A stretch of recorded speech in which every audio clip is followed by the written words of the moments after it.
Hello, ladies and gentlemen. My name is Mackenzie Lambert. I'm the host for the Mack in the Movies podcast.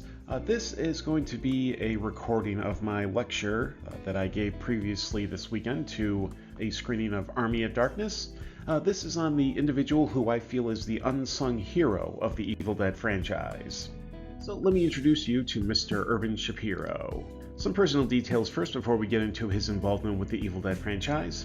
He was born in 1906 and passed away in 1989. He's also the co-founder of the Cannes Film Festival.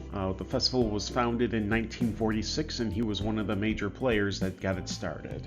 He was a distributor of classic silent movies. The film that was most relevant to the Evil Dead fan base in attendance was The Cabinet of Dr. Caligari. He was also involved in distribution for other notable directors, Stanley Kubrick, Martin Scorsese, George Romero, and then later on in his career, late in his life, Sam Raimi. And he also helped end a boycott of German films post-World War II, which then allowed American audiences to check out films that they may not have been able to see previously, whether it's most notably the films of Fritz Lang, be it Metropolis, and, some of the best films ever made from coming out of Germany.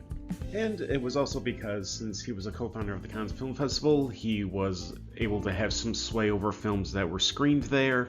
He was involved in both the distribution for films of Sam Raimi and George Romero. In 1982, Creepshow and The Evil Dead were both at the Cannes Film Festival, which then gave us this wonderful photo.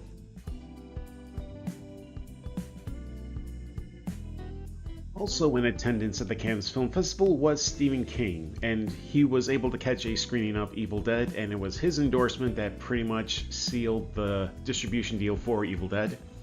According to the poster for The Evil Dead, the Stephen King quote is, "the most ferociously original horror movie of the year."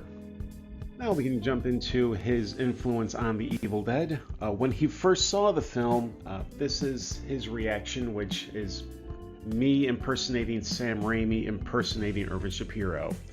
According to Sam Raimi, Irvin Shapiro's response, "Boys, it's not going with the wind, but I think I can make you some money."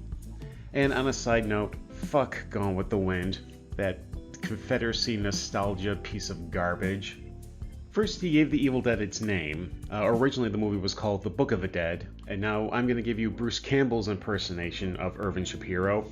According to Bruce Campbell, Irvin Shapiro said, "Boys, don't call it The Book of the Dead. People are going to think they're going to need to read for 90 minutes. Call it The Evil Dead."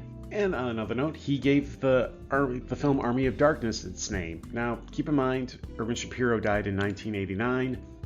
Army of Darkness went into production in 1991. How exactly did the film get that title? When they were coming up with titles for Evil Dead 2, which would eventually be called Evil Dead 2 Dead by Dawn, one of the titles suggested by Irvin Shapiro was Evil Dead 2 The Army of Darkness.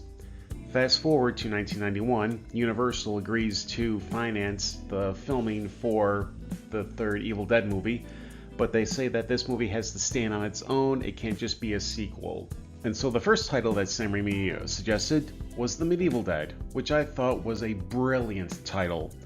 But Universal, in their infinite wisdom, turned that title down.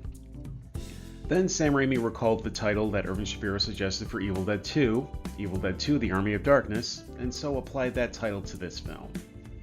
Although, to be fair, I kind of prefer the Japanese title and poster, Captain Supermarket.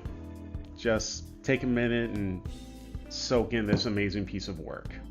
And so that ends my little mini lecture on Army of Darkness.